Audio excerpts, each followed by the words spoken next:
é que você entende unidade? Você é uma daquelas pessoas agregadoras que faz tudo junto, que costuma estar ali pertinho das pessoas, que busca caminhar junto? Ou você é daqueles que tem muita dificuldade em andar com pessoas que não concordam com você, ou facilmente se irrita com as pessoas que são diferentes de você, que têm um pensamento diferente de você? Você tem essa dificuldade? Como é que você entende o andar junto? Como é que você entende a questão de concordância? Você acha que é importante? Você acha que isso é bobagem? Isso não é tão importante assim? Bem, a palavra do Senhor fala o seguinte sobre unidade. Minha oração é que todos eles sejam um, como nós somos um. Como tu estás em mim, Pai, e eu estou em ti. Que eles estejam em nós, para que o mundo creia que tu me enviaste. Eu dei a eles a glória que tu me deste, para que sejam um, como nós somos um. Eu estou neles e tu estás em mim. Que eles experimentem unidade perfeita, para que todo o mundo saiba que tu me enviaste e que os amas tanto quanto me amas. Deus derrama uma unção especial quando estamos em unidade. E isso é algo tão forte que nós lemos na palavra do Senhor que Deus é 3 em 1. Deus ele é tão apaixonado pela unidade que essa é a definição que nós lemos na própria Bíblia sobre o Senhor, que Deus é amor. E uma das definições que a gente vê sobre amor é doação. Um entregar ao outro sem que o outro mereça. É algo que é doado, é em benefício do próximo.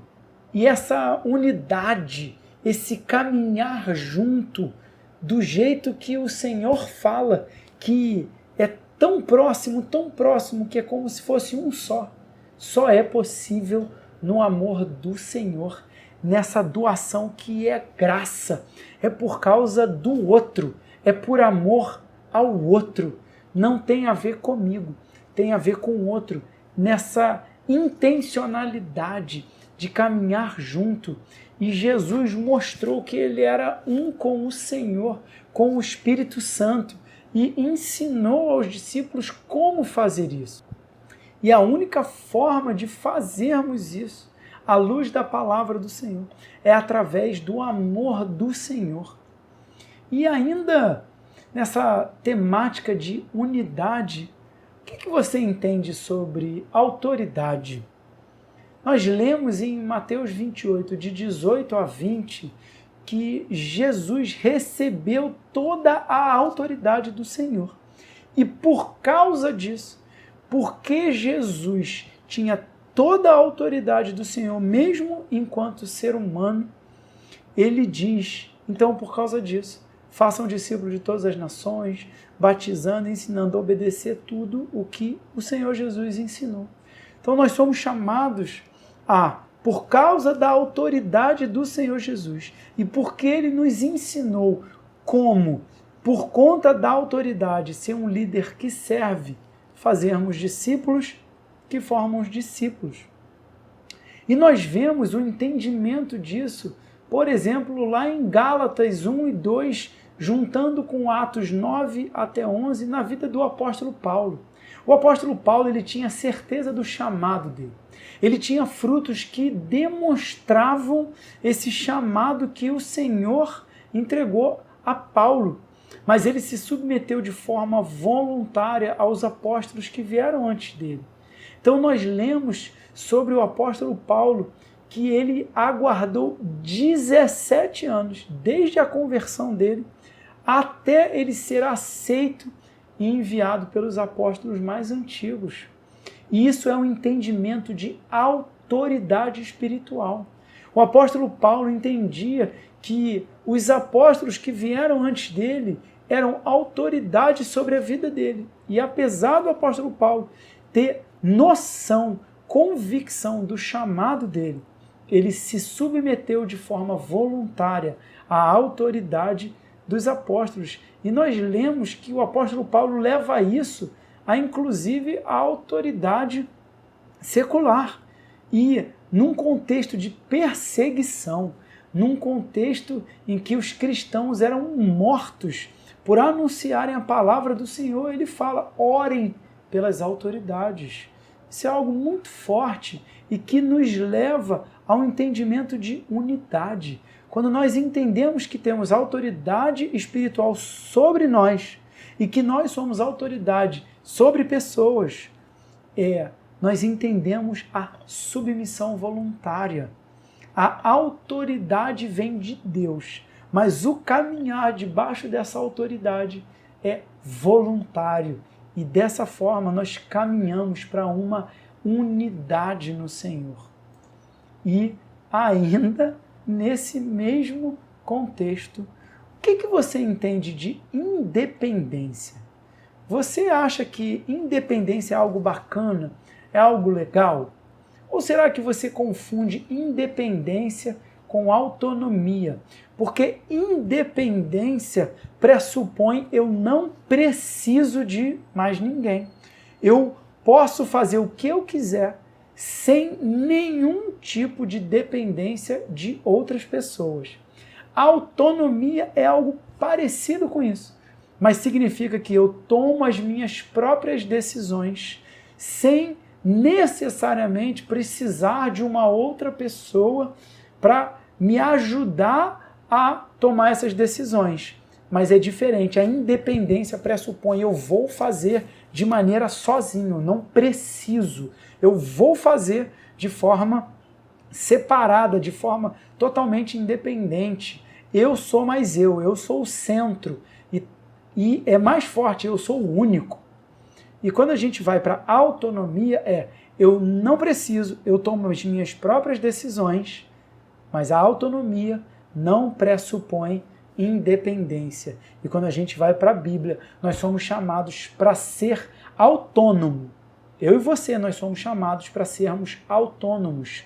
Nós somos responsáveis pelas nossas escolhas. Nós entendemos essa responsabilidade das nossas escolhas, mas nós buscamos no Senhor, através das pessoas, a termos então essa escolha.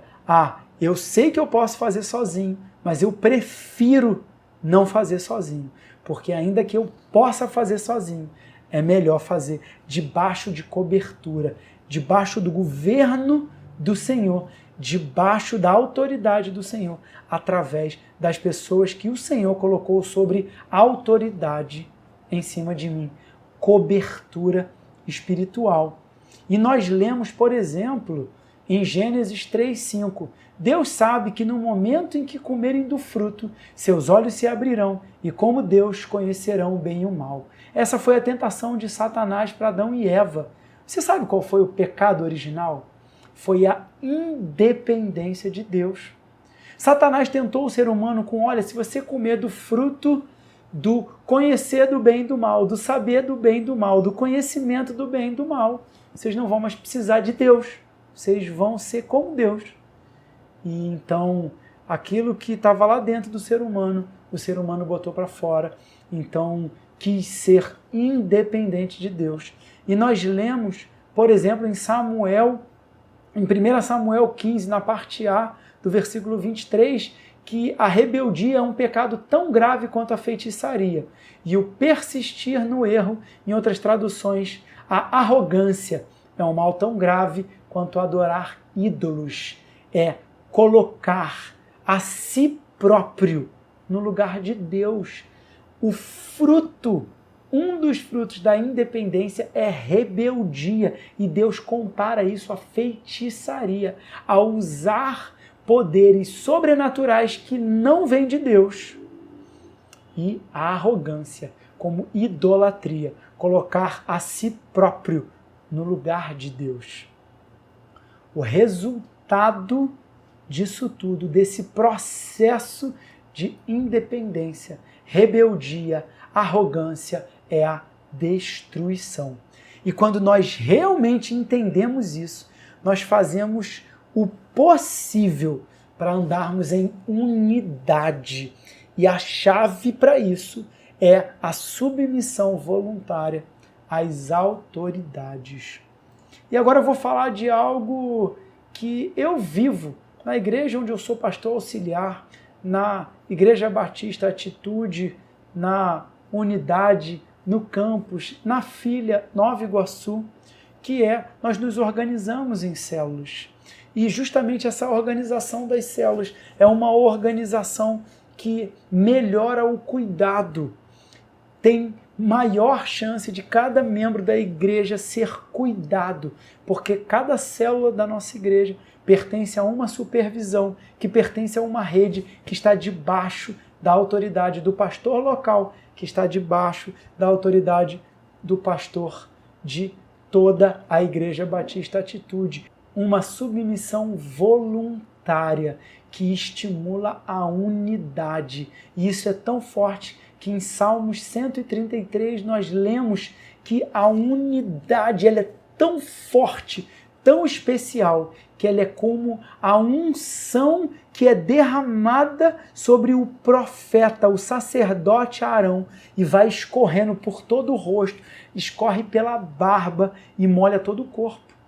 Isso quando a gente entende a luz da palavra, a luz do Novo Testamento, nós entendemos que isso é a unção que é derramado sobre a igreja quando está em unidade, e é derramado então do cabeça da igreja e vai escorrendo por todos os que estão debaixo dessa autoridade de forma voluntária, se submetem, se colocam debaixo da mesma missão.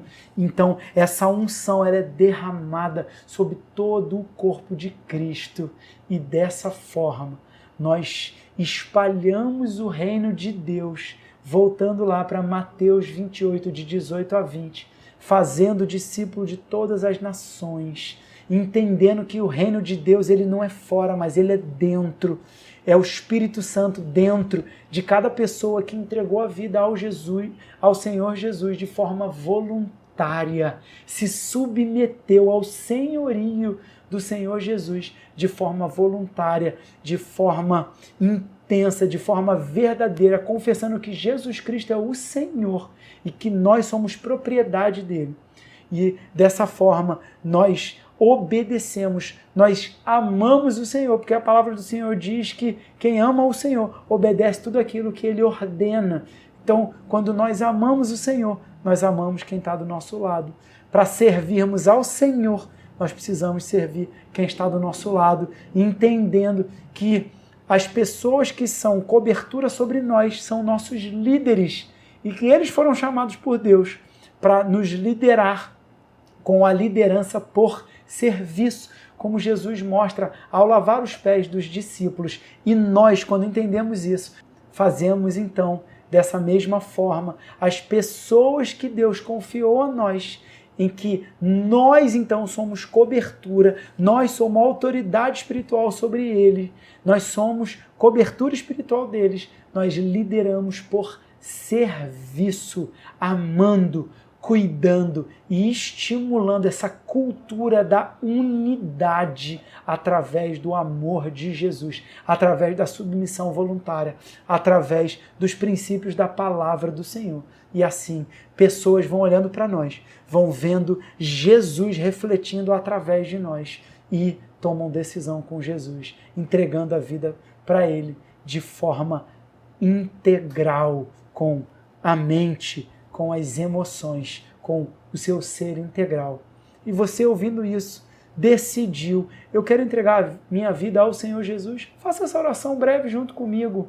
Eu decido hoje, Senhor Jesus, confessar que você, Jesus, é o meu dono, que eu sou pecador, me arrependo dos pecados e entrego a minha vida ao Senhor. Faço isso em nome de Jesus. Amém. Se você fez essa oração a primeira vez entregando a sua vida ao Senhor Jesus, escreve aí nos comentários, eu entreguei a minha vida a Jesus. Coloque seu número do WhatsApp ou seu e-mail, porque eu quero entrar em contato com você, eu quero orar com você, eu quero conversar com você. Que Deus te abençoe muito.